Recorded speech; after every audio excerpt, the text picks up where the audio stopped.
Thank you everyone for being here. This is as someone who has basically tried to make an academic career around talking about the Conservatives in Wales. It's amazing to actually have a group of people who are really interested in knowing about it and learning more about it. So it's great to be here today for what's going to be hopefully just a lively but also congenial discussion. And yeah, we're very pleased to have Andrew here to say a few words. So over to you, Andrew.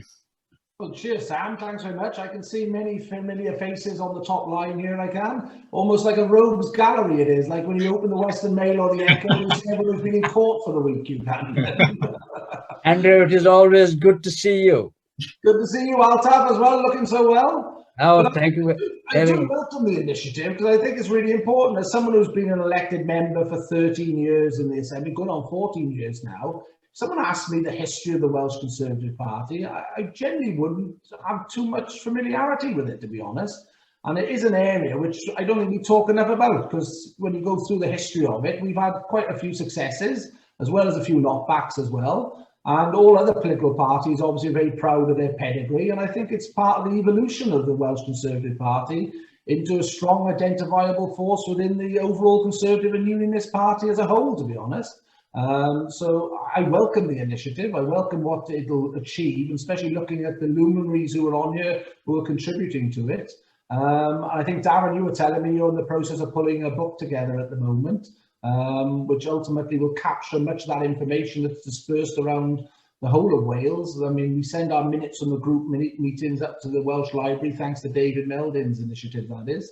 The National Library of Wales up in Aberystwyth, so they're hopefully contextualised in some archive up there as well. So Sam and the rest of the team, I wish you all the very best, and if I can be of some minor influence over this or some help in inputting some ideas, I'd love to contribute in whatever way I possibly can. Although at the moment, with 97 days or whatever it is till the Assembly elections, I think I've got a few things on my mind at the moment, because about 7 days ago I wasn't thinking of doing this job. Well, we'll definitely check in after May, Andrew. Thank you. Good stuff. Right. Thank you very much indeed.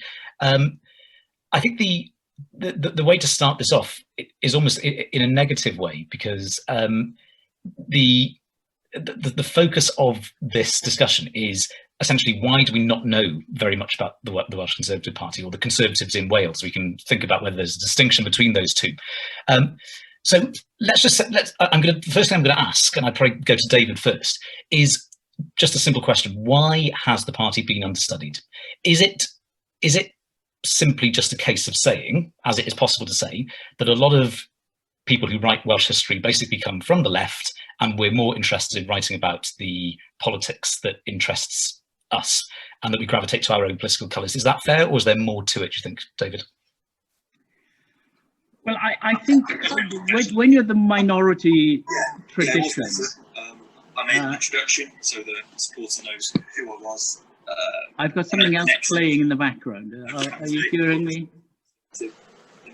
I think Matt needs to put himself on mute, he does. Has Vaughan Gething joined the call? Yeah, maybe. Yeah.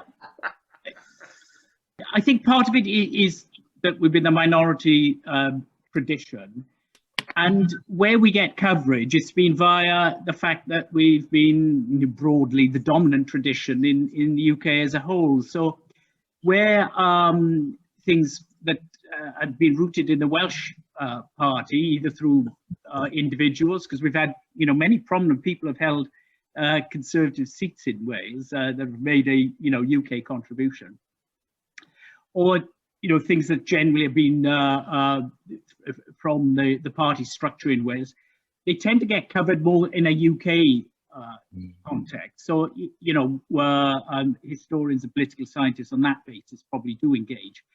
But, as far as Wales is concerned, we have to be fairly honest about this. The Labour tradition has been the strongest for about a century. There's no guarantee whatsoever that will continue, but they've done more that is noteworthy from a historian's point of view and a political scientist's point of view, and trade unions as well being very prominent. So I think all those forces have just made it's the easier route to take. You're looking at Welsh political history to focus on the Labour movement, and then Plaid come in with that view of nationalism, which is so fundamentally against British politics and the structure, that they get coverage because it is a significant, if much more of a minority thing than us traditionally. And I don't think it's any more complicated than that. And it's interesting that there's now yourself and Matt, who I don't know. I'm afraid we're very interested to hear what about your research on Wyn up there in Bangor. It's a fairly open field for younger academics to come in and provide some really important political history. So I think this gap is going to get filled pretty quickly. That's my hope. Great. Because I found from my own little paddling around the 1950s in particular, that's the only area I know a fair bit about. It's very rich and quite surprising tradition. A lot has happened, so it's very worthy of study. And I will pick up on some of the future directions that these studies might go in. I think it's fair to say simply that if you're going to study Labour or Plaid, there's actually just in some ways more of a story there. There's more of an attractive narrative to tell, and it's actually in some ways one of struggle, conflict, and on the other hand, the Tory story is sometimes one of Britishness, and it's one of continuity and one of similarities, and that doesn't necessarily make as exciting a history. But have you got a perspective on this, Matt? What do you reckon? Well, in some ways, a lot of the party history has been one of unique national destruction. Go on. Even straight down to the local level. It's the theme I've noticed most in my thesis. Wherever Wyn Roberts went, there was the intent to do good, to in ways help different areas of Welsh identity, which was his language policy. But the things that affected the grassroots more were more the results of these policies, such as in the area of the A55 with Colcon, what irked the people the most wasn't, oh yay, we've got a great road that'll reduce travel times down to mere minutes down from hours. It was, oh, we're losing homes, we're losing our livelihoods, and sort of cultural centres that have been demolished. They've been there for 100, 200 years, have been demolished. And that's one theme I have noticed. So do you think that's maybe picking up on a much longer term theme about the Tories in Wales, which is that they're this kind of, Anglican alien force that, is incompatible, not just with Wales and sort of this idea of Welshness, but with local communities as well? Are there threads, you think, that people draw between the more distant past and the more recent past? Yes. Yeah. What about that one from your perspective, David? To what extent do you think that image, that old famous thing about Gwyneth Williams is the bishop, the baron, the brewer, this guy, that stereotype of the Tory in Wales, does that hold any water now, or are we long past actually perceiving Conservatives in that way? Well, I think it's both true and not true at all, isn't it? There's always been elements of that. Aberdare became Cannon Valley, was famous for choosing Etonians as candidates, and James Arbuthnot fought his first contest up there, and there were quite a few constituencies that were like that in the old mining areas, where they'd go for a posh English Tory with good prospects in the home counties or somewhere, and it was it was a bit of a training ground, and but there was also a very strong indigenous side to the party and its tradition and its concerns, and this is what I definitely found in the 1950s. But I think it's always been comfortable with Britishness. I think it's as simple as that, really, that we do believe we are British and Welsh.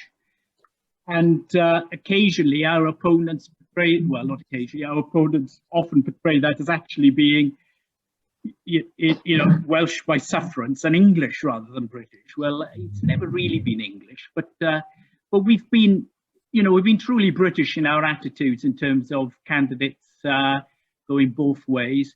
And sometimes I think we've overdone that, you know, we've not been careful enough to think about what the consequences are, you know, again, on half your candidates are from outside Wales.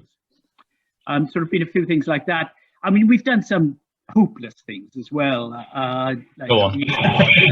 English secretaries of state.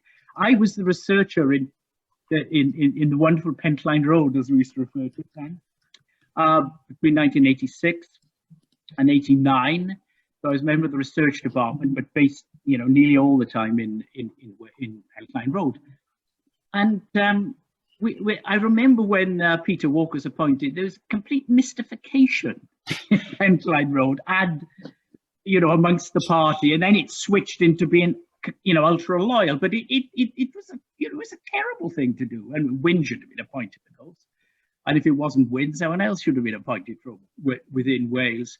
And then we repeated the error, you know, so things like that. And you know, and I think sometimes those of us, you know, Welsh born and bred, should probably be a bit more prominent in, you know, in pointing out to the party the reputational risks it was running with that sort of thing. So on the other side, you know, we've had about a quarter of the population of Wales is born outside, quite a lot come in later in life and retire, and they've brought great experience and time and money to the party, and we've always been comfortable about being open to that. And so we should, you know, I don't think we should shy away from this.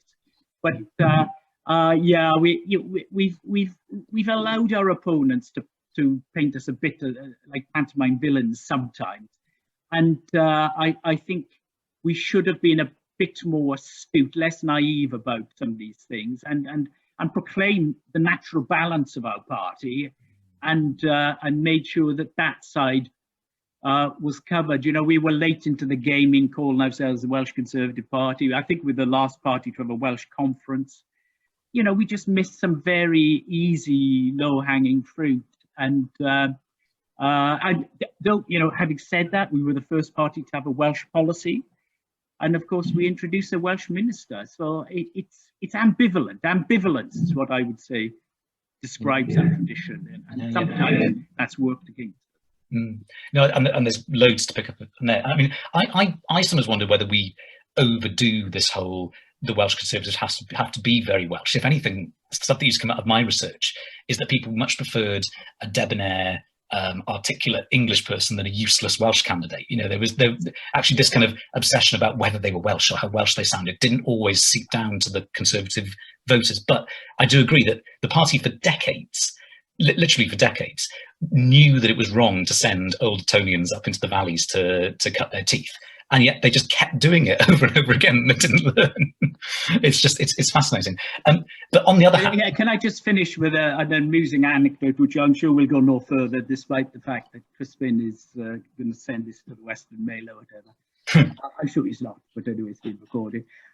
In '92, I was seeking parliamentary candidature, and I got my second selection, which was Blaenau Gwent, a very happy time up there with the Tucks and wonderful association there. But actually, the first place I applied was Cannon Valley, and I read all the candidates were brought together for lunch or something. I can't remember what the social thing was before the interviews. And this English candidate came up. He said, oh, I wonder if you'd mind telling me, how is Cannon Valley pronounced? How's the constituency name pronounced? And I was very tempted to say, oh, it's Cynon Valley, you know, but I thought, no, this would be convenient but immoral. So I did tell him, no, it's Cannon Valley. But, you know, that it's an anecdote, but it does show you sometimes the daft things we were, you know, liable to do. Who was this person, David? Shouldn't be reserved about our Britishness. That's the other side. Who was this person who asked you how to pronounce it? Oh, I can't remember now. Okay, it wasn't someone who ended up. I'm sure he didn't go on to be in any way distinguished. I didn't get the selection, as I recall. Okay. You may be reassured on that. I'm going to throw this over to you, Matt. This idea of sort of the Welshness of candidates, or the struggle that they had, because of course this is a two-handed thing. This is a balanced thing as well, isn't it? Because yes, as David's identified, there's this long and kind of regrettable history of the party just fielding very unsuitable candidates in the valleys, but it's also over time got a lot better, hasn't it, at fielding very good, suitable Welsh candidates in the right kind of places. And surely the best possible example of that is Wyn Roberts. Well, the struggle with Welshness and Britishness is something that's vaguely documented in his diary. Oh, right. He came from Llansadwrn in Anglesey, then went straight from the rural Welshness straight into the heart of Britishness at Harrow, Eton, then Oxford. And it's sort of a clash that he kept for the rest of his life, being Welsh and Conservative, and it was something that he was regularly attacked for in both the Commons and the Lords. And how did he see himself? Did he obviously was he comfortable with his dual identity? He seemed to be. Yeah, I've not really touched upon that to big extent because that's not what my thesis is about. But no, fair enough. By the way, Darren's just put something in the chat. I should have encouraged people at the beginning. I will throw this out to questions or just wider discussions at the end. But if people want to put anything in the chat as we're going along, then please do, and I'll keep an eye on it. Just going back to the way in which the party's been written about in the past, let's give some people their dues maybe and say some people have done work on the Conservatives in Wales, haven't they? And they've written good stuff about it. I was told off by an academic in public recently, rightly so, for saying that academics had ignored the party. They haven't ignored the party. They've just not focused on it maybe quite enough. So who should we cite, do you think, Matt and David, who's done some work on this? Because I think obviously academics, should deserve credit, but also people from within the party as well have actually been responsible for doing some digging, haven't they, and revealing certain things about the party's background. Go on, Matt. Well, Felix Abel comes to mind, and he wrote a very good essay on the party's sort of earlier period, and there is a good study of sort of the whole. There is a fair bit of scholarship, but it tends to be on the Tory tradition in the sort of late 18th century through to the 1860s, when the Liberals became dominant. Because in intellectual circles and Welsh cultural circles establishing the stead of these sort of things, the sort of Welsh Tory Anglican sort of community was very, very prominent. The Hanover circle and all that. So I mean that's probably where it is. I can't say I'm particularly an expert on it in any great depth, but I mean I think that's what you have had, and it's certainly not true that historians like K.O. Morgan or John Davis just ignored the Conservative movement. And I mean that would be unfair, but I think they did. They've put it in the context that you just did yourself, then saying that well, it wasn't driving Welsh society broadly. It was much more the second string, and not to say the Labour tradition was profoundly British most of the time as well, of course. But I mean I think that's where the the balance has been that against us really. Yeah, fair. No, yeah, absolutely. What do you think about that, Matt? About the people who do deserve credit? Because I'm just thinking, when I did my research back in the day, the first thing I read was actually a summary of, or a survey of, the party's history in Wales, written by Lord Crickhowell, written by Nick Edwards, who had done some quite hard work on it. But it was a very partial attempt to write the history. It was it was very sanitized. The author that comes to mind most for me is Matthew Cragow on the party in the Victorian period again. That his was the name I was desperately grasping for. So I have read it, but I couldn't read his name. I couldn't bring to mind. And he was my PhD examiner, so we've got a link here between everybody's thoughts. It's very good. But yeah, tell us more about Craigo, because he makes some really important arguments about things like the moral economy of Wales, doesn't he? It has been several years since I last read his works. I couldn't think of anything on him. No, fair enough. I mean, he some of his core arguments, which are really worth engaging with, is that this idea of this hard-nosed, oppressive Anglican squire is basically the result of liberal propaganda from the time in the 19th century. And he makes this brilliant argument in his book, The Anglican Aristocracy, where he focuses on Carmarthenshire as a case study. He basically says that there was actually a good relationship between landlord and tenants, and actually tenants being able to ally themselves with their landlords was positive for them. They got kind of status by doing so, and the relationship was a good one as opposed to this oppressive one. But it was kind of manipulated by contemporaries reporting back on it. And I think there's something in that. It's not the full story, obviously, but it just provides a little counterbalance to the dominant narrative, which I thought was really worth it is worth engaging with, definitely. Yeah.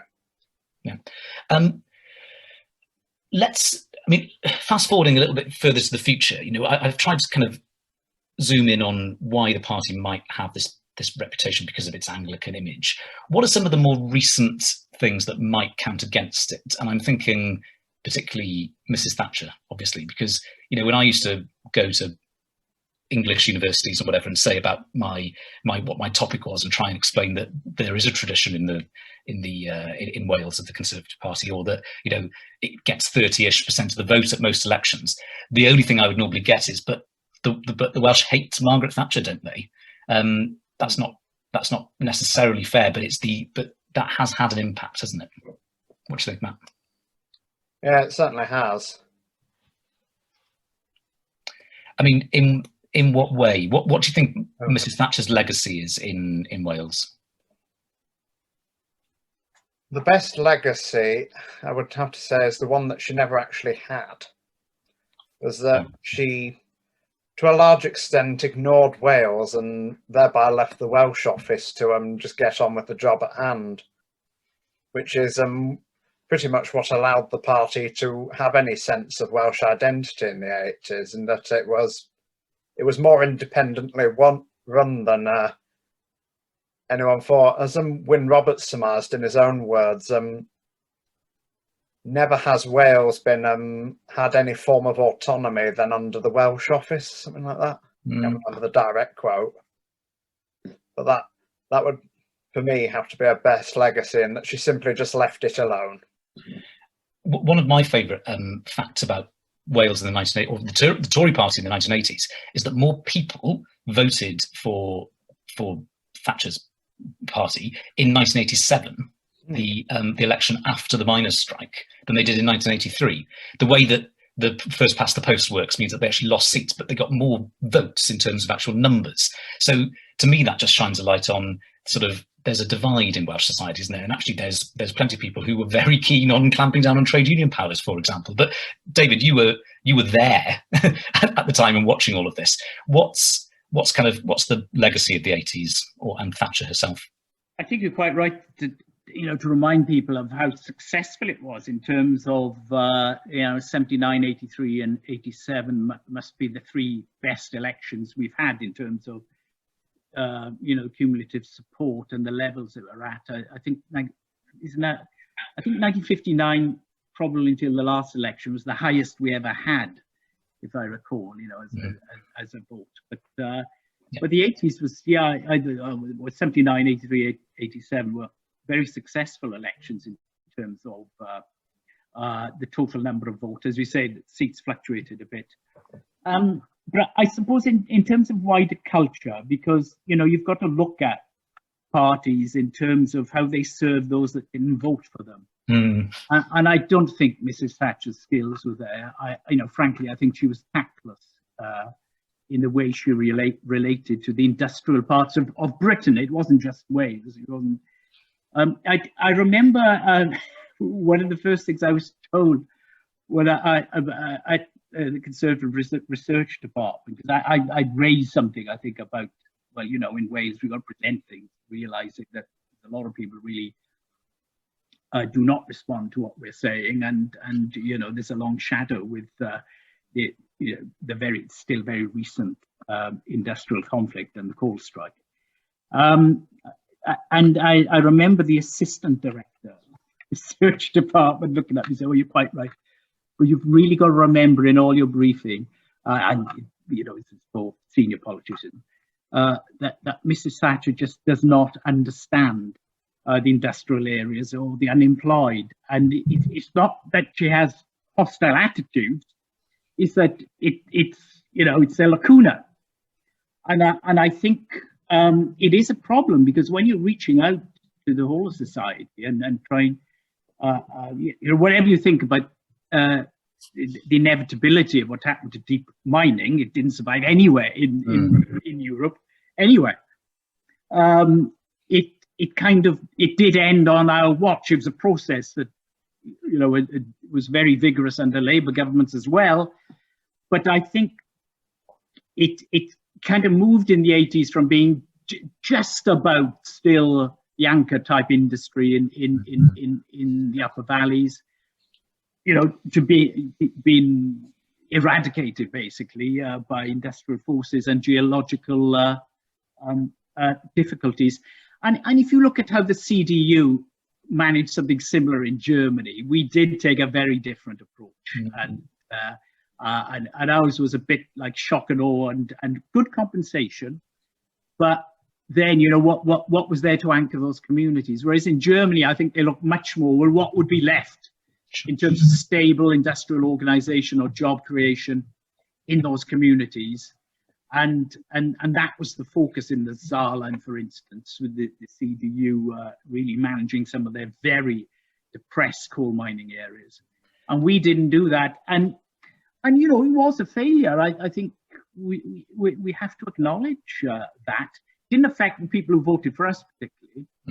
But what it has done is that, you know, we've only just started to have a tiny little bit of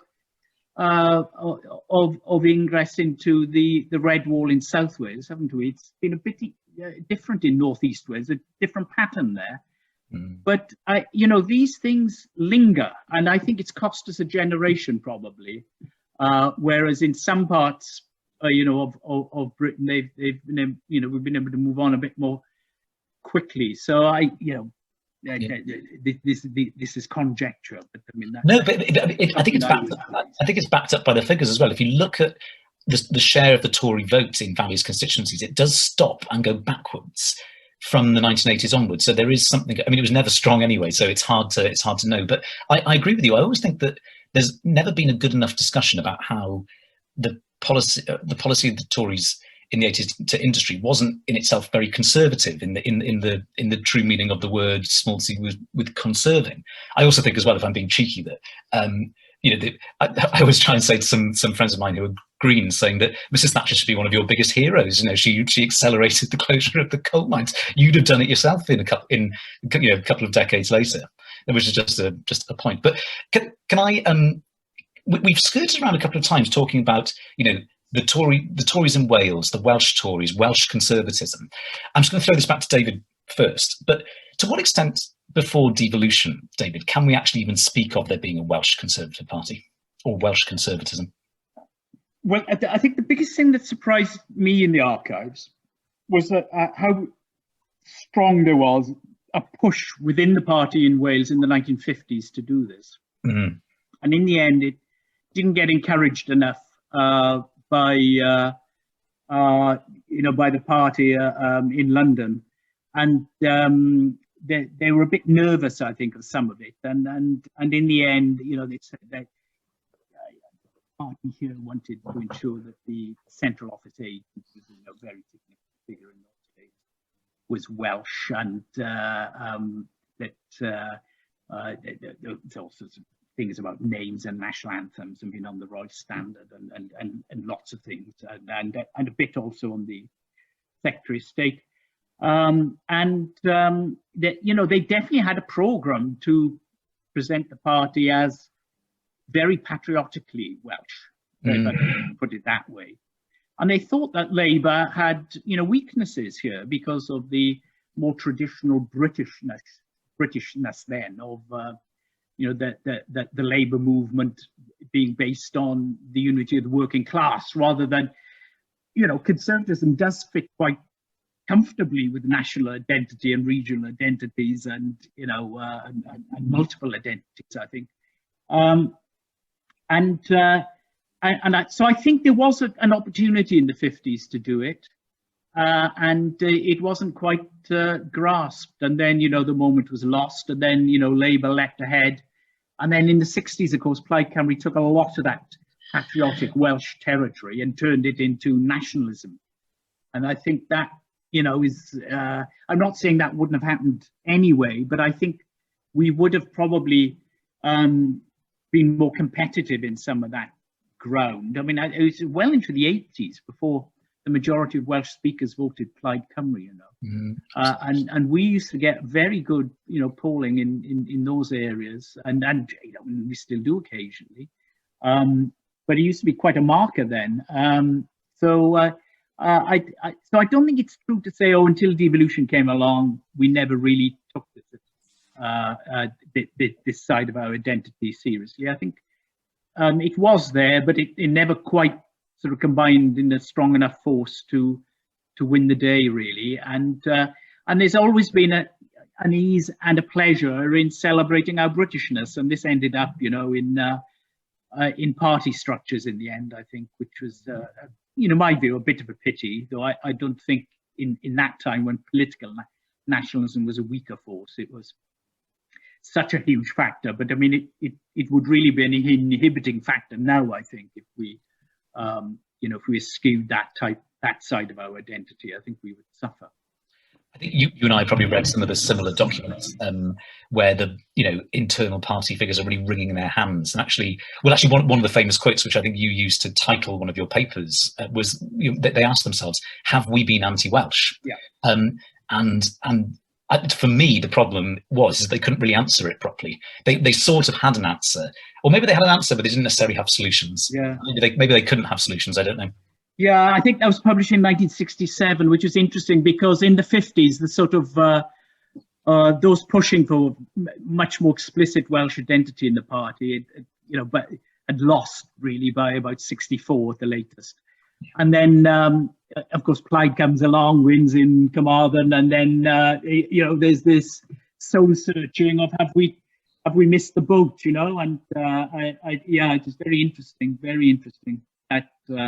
that aspect of the party's self-analysis. What about this for you, Matt? Are you on board with this idea that there was, you know, distinctive Welsh conservatism before devolution? I assume you are, because of your topic that you study. Oh, should hope so. Well, yeah, Wyn Roberts basically existed as this form of Welsh conservatism. It's just that at every opportunity, simply because he was a first language Welsh, he was. It took a very long time for him to be appointed to a full minister. It was only till 1987 that he was appointed as a full minister. And he says himself in his diaries, after Nicholas Edwards left, if I'm not appointed Secretary of State, I have no desire to carry on, so on. Of course, he eventually did and lasted another decade, but he existed, and the mere fact that he was pushed back at every opportunity suggests, at the very least, there was some form of Welsh conservatism. Great. I'm going to open up to questions in a minute, but I've just got a couple of like sort of more quick fire questions in some ways. We spoke at the start about potential future avenues for research, you know, and this very meeting is positive, isn't it? And we've got Matt doing a biographical study of one of the key important figures. Got Darren doing a survey from sort of the 19th century to the present day, which is wonderful. I'm working on my book on the post-1945 party, particularly looking at the grassroots. David, I know you're particularly interested in ideology, but where could or should scholars go with looking at the party in Wales in the future if we just had endless research money and resources? David. Well, I think you say I'm interested in ideas, and I do think that the were some interesting contributions from within the party, and I'd be looking at I can't remember what it was called then, but the party structure was really surprisingly strong in much of ways, because when I started in the 80s, you still had the CPC, I think the organisation was called then, that discussed topics like, to use it 1980s language, income tax and the family man or something. But they would also occasionally chip in Welsh ideas.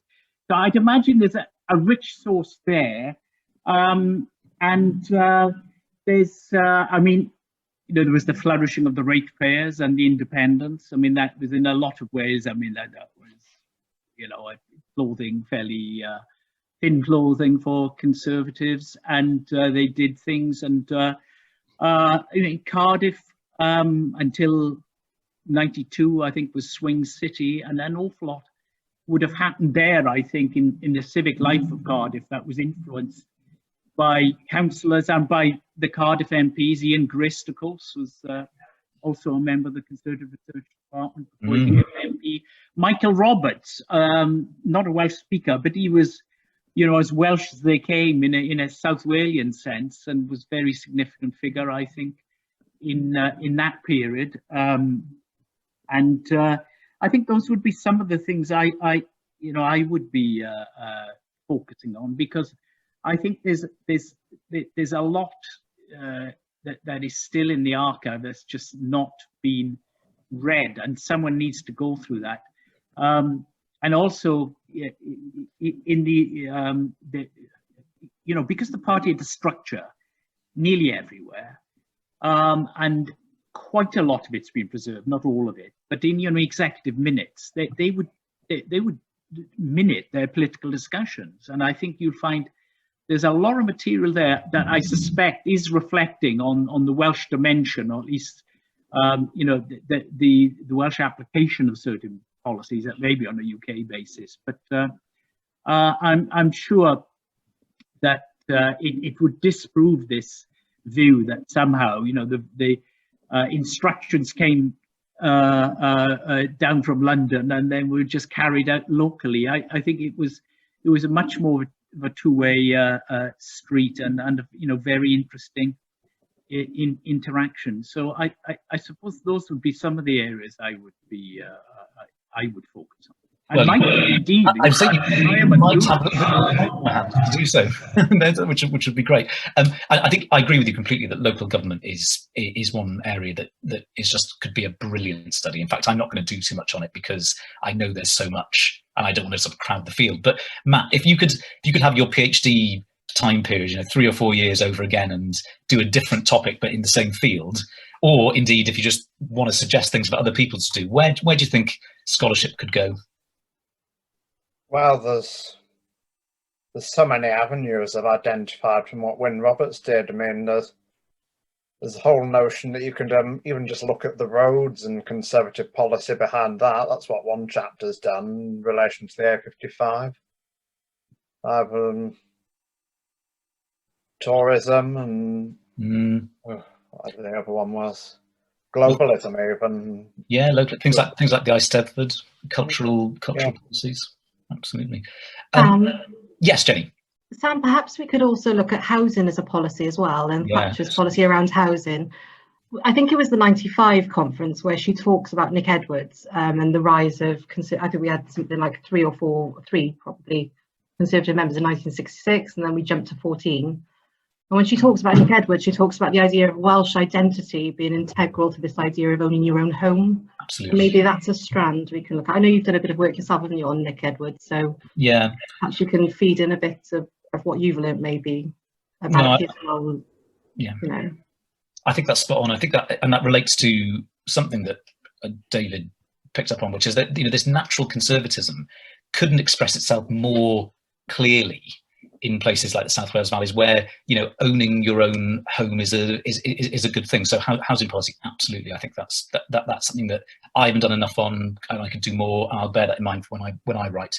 I'm just going to throw a last kind of couple of word question at both of you, but I think this probably will get everyone else talking as well, because we always think of figures. I want to know from David and Matt, but also from other people, I think, as well.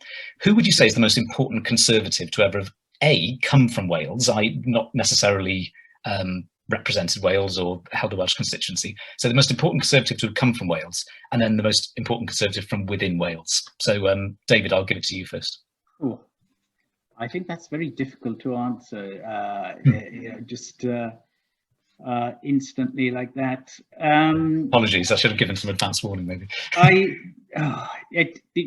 Well, there'll be a range of I think one of the most influential people outside Wales who came into Wales will be seen to be Nick Vaughan. Now, I would say that, wouldn't I? But I think getting the party to acquiesce and then accept devolution, so that we acknowledge it's the organising principle really in Welsh political life and essential to the unity of the UK now, given the Scottish Amendment. I think that was very psychologically very difficult for the party and for party activists and members, and we've seen recently a bit of a kickback. I don't think that will be permanent, because it just won't be in our self-interest to maintain that, and I think people, when they do reflect more deeply, will realise the limitations of that. I think the UK survives with devolution, or it doesn't survive, and indeed you're seeing in England basically devolutionism develop apace, more quickly, incidentally, than I predicted over 10 years ago. But I did say English super-municipalism would be the way to go. So I think Nick Vaughan coming in, and despite in many ways not having a natural personality that you would think would really be able to, very culturally English, I would say, his approach to life. But somehow he saw it, and he could connect with this as being so essential, and achieved it. And then Wyn Roberts maybe, but I suppose Nick Edwards in some respects. If you had to say, what would a Welsh Conservative government look like? And I think, to give hints, you'd probably look at Wyn Roberts and say, well, perhaps that's the sort of model. If I was being really, on ideas, very, very controversial, you'd be looking at someone like Enoch Powell. He came in and said, well, this is Welsh policy. and he drafted the first Welsh political platform, saying that you could have socioeconomic issues looked at from a Welsh perspective with Welsh-specific policies, not completely divorced from left and right considerations and all the rest of it, but, modelled to be applied most efficiently and effectively in Wales. So, but I don't think this is authoritative. This is, if you ask me tomorrow, those three, I make. You might say Michael Hopplesheim or something like that as well. Yeah. Powell is a great answer. I hadn't actually thought about that, but he's like you say, he's very important. I think it might. He was half Welsh, spoke Welsh, incidentally, or at least he could write and read Welsh. No, and I'd seen a clip recently. I'd never actually seen any footage of him speaking excellent Welsh. It's in a very English accent, but I mean, my Welsh is terrible, but I had my Welsh speaking friends look at it. I said, how good is this? And they said, it's perfect. And it was a proper interview setting. His Welsh is superb, and that document he wrote set the devolutionary ball rolling. Well, 100%. So yeah, I agree. Matt, what would your answer be to those sort of two questions? I agree with David. It's a difficult one to answer, but if I had to go with simplicity, for the first one, the most important Conservative from Wales, I'd have to go with Peter Thomas, simply for what he stood as the first Welsh Conservative Secretary of State for Wales, even if at the time he was serving it from an English seat. Yeah. And what about, and then I assume I know your answer from the one from within Wales. It's probably going to be Lord Roberts, yeah? You'd be correct. And there we go. Peter Thomas had a wider role, of course, in the party as well. He was part of chairman, I think. Chairman from 70 to 73, I think. Whilst secretary. Yeah. There'd be some really fascinating. I've been trying to keep an eye on what have often been comments in the chat function. Lots of good stuff about local government. John Redwood's national anthem attempt coming up, that's just going to be seared onto the memory of the party, isn't it, in a bad way. Is there any specific questions that people would like to ask of any of us, or just a comment they want to make generally?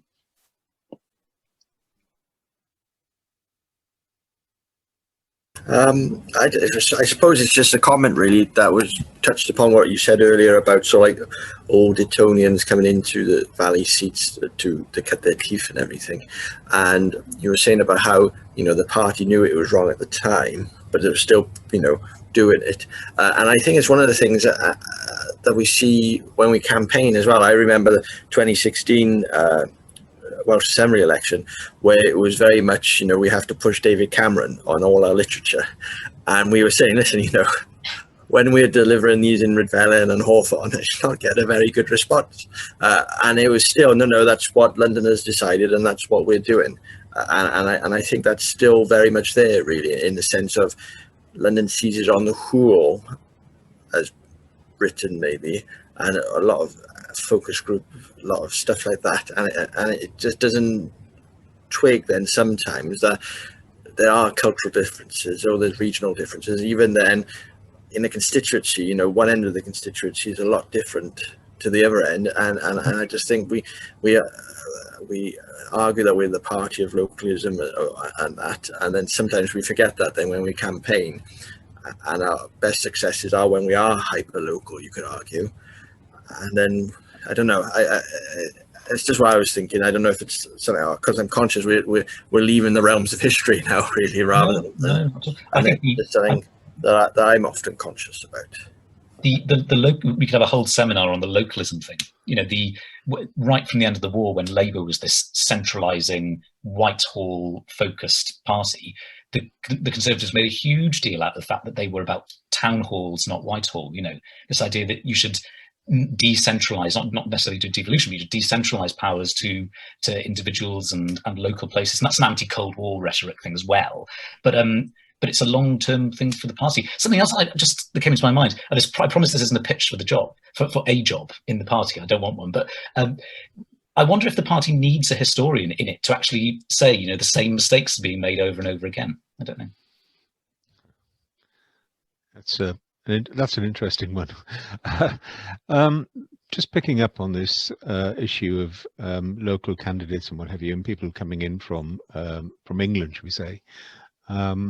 It's interesting that, and I agree, with the old Etonian issue in the valleys and what have you. But if you just look at the last election, where we had an English candidate in Aberconwy, an English candidate in Ynys-Môn, both of whom, Ynys-Môn certainly we won back from the Labour Party, and Aberconwy we increased our majority. So it's it's an interesting one, isn't it? Really, it kind of knocks the argument slightly.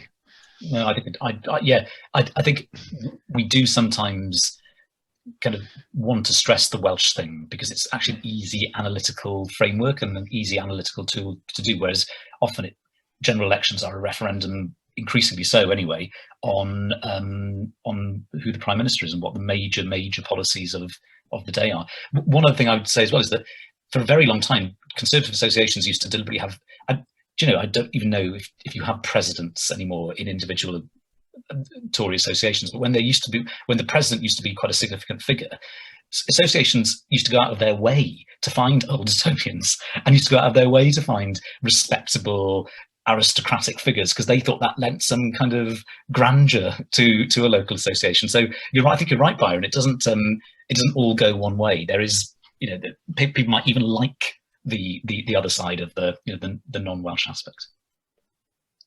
Jen?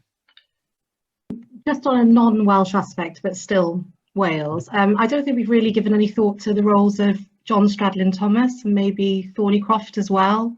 I'm saying that's just in a purely self-interest Monmouth position in terms of accessing archives and stuff to do with both of those roles. They seem to be sort of forgotten members of history almost when we talk about Wales.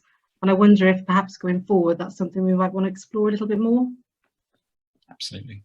On Thornycroft, I think Jen's absolutely right. And the question you posed earlier about people, you know, from Wales, as it were, he was, of course, a Welsh MP. And I do think he's painfully overlooked. And I'd urge people to listen to the icons that Nick did on Thornycroft to reappraise quite how fundamental he was in Conservative thinking for about 25 years. I'd certainly agree with those two. That they're very. I met both of them incidentally. I think Thornycroft was just coming up to retirement as he was brought back by Thatcher for a while as party chairman, and I remember the Welsh Party presented him with a lovely watercolour on his retirement, and he made this very gracious speech in the Metropolitan Hotel, of course, in Bangor. And John Stradling-Thomas was a very, very influential deputy chief whip. He was pretty, he was shifted much against his will to be Minister of State then in the Wales office, which he didn't like. But he did in the early Thatcher years. He was a very significant figure. Yeah. The 70 intake was one of the strongest that's ever come in for the Conservative Party from Welsh constituencies, not just in terms of numbers. It wasn't as high perhaps as the 80s, but in terms of the impact some of those individuals made, it was really quite considerable. Hugely. And testament to how a good defeat sometimes helps clear out dead wood and bring in new people, because 66 was bad for the party in Wales, and then, but if it hadn't been for 66, then you wouldn't have had, you know, the Wyn Robertses and, like you say, the John Stradling-Thomases. So yeah. I'm looking around to see if anybody else wants to make a comment or say anything. I mean, we've done over an hour. You've got Matt there. Oh, from the Vale. Oh, apologies, Matt. You're on mute. Someone had to be during this. You're still on mute, Matt.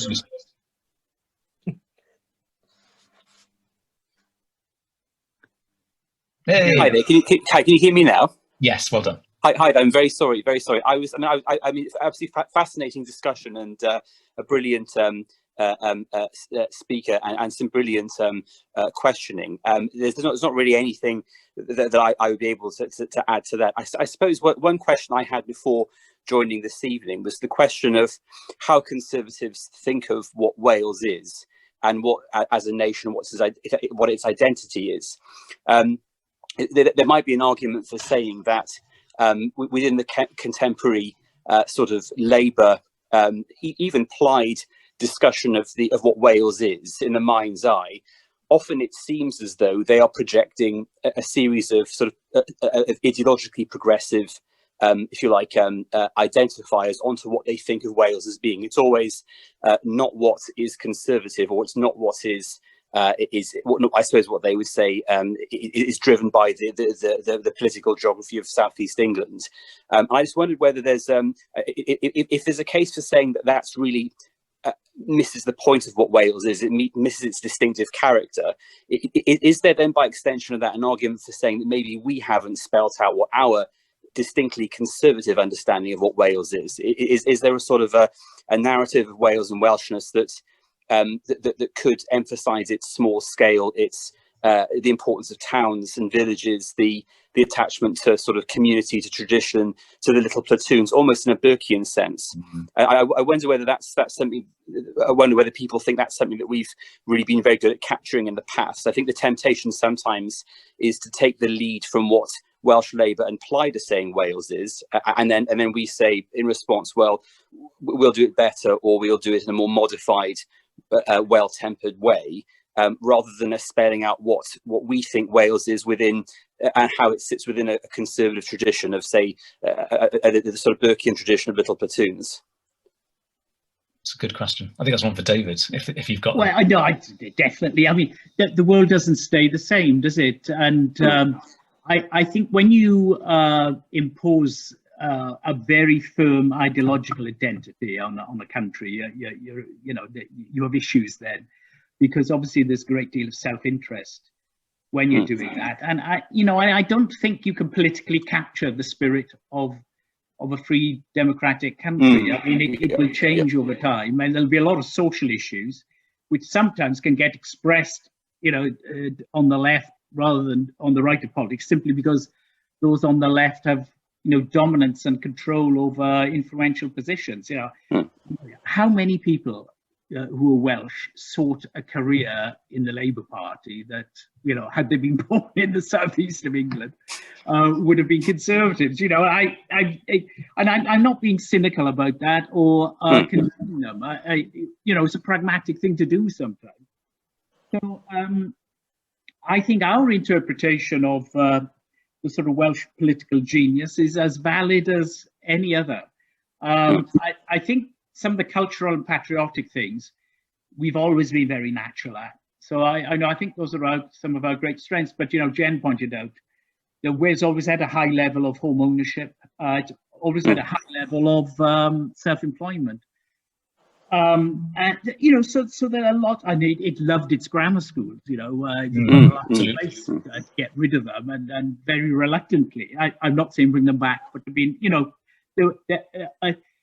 there's a very different reading politically, despite the fact it was a bit like very right-wing Labourism it was supporting in the end, simply because Labour was the dominant force. So a lot of that is going to have a much more natural home in a centre-right party, you could argue. And are we not seeing that in places in the north of England now? So, I agree. Nothing comes automatic and forever. Life is about change, and that's the same with countries and nations and how we define them. Which also opens up a question I've always grappled with and never really got a satisfactory answer on, which is whether the brand of conservatism in Wales has always been maybe softer, kind of not as to the right as maybe other parts of England, maybe more liberal. And the only way you can do that really is by looking at individuals, but then you realise that individuals are a whole mishmash of ideological kind of outlooks. But I think if you do trace it and maybe, do a scattered graph, a scattered diagram or whatever, you do see that there's a sort of, a softer conservatism, or a softer conservative tradition in Wales. But like I say, I've never been able to pin that down very convincingly in terms of in my writing. You've airbrushed Rod Richards' way again, haven't you, Sam? Well, precisely, and he's a big sort of spanner in the works there when you try and make that argument.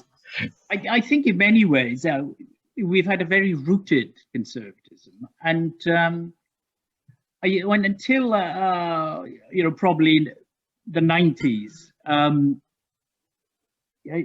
our type of conservatism, the English party got naturally from its representation in the great cities, and when that declined, I think it was a very bad day for the party. It lost a lot of its balance and tact, as I said earlier. When you get down to some of the policies, they may not have been that different, but the way they've been delivered, and then the support mechanisms in terms of managing change in any organisation is a huge task, and the management is as important as the change. And I'm not sure we've always, as a party and a government, got that. But I think in Wales and in the cities, those that were active Conservatives did get it, because you were just living cheek by jowl with people that were very directly affected. Whereas in, so let's face it, in some of the affluent parts of London and the southeast, you're in one of the world's super regions, and you may not, come up against this culture very often, and the need for very, great cohesion in society. Then because you're seeing all the successful people in your view in terms of the economic game, whereas life is about much broader thing, isn't it? And I think that's where getting away from intense cosmopolitanism is very important for political parties. And we're seeing that in the current age, aren't we? A lot of the populist backlash, I think, is explained to some extent by that. Indeed. Yeah, I agree. Does anybody else want to say anything or ask something? I'm conscious that it's a Thursday evening and don't want to keep everybody here. We could go for a very long time, but also sometimes it's good to draw a line under things. Can I, people can still come in if they want to, but can I just make a kind of not a plea, but to sort of say that, you know, there's obviously so much to discuss here. I think what this session has partly been about just scraping the surface and wondering what else we can do. And the answer is there's loads we can do. We could do individual hours on just people if we wanted to. So, I mean, yeah, can I say to people, spread the word? You know, I come at this purely from an academic point of view. I want this to be a topic that more and more people are interested in. But I know from a political point of view, with most people on the screen, knowing your history and where you've come from is hugely beneficial to where you're going. You know, and it's something that will be good for the party as well as good for people like me who want to just write about it. So yeah, let's spread the word and get people interested.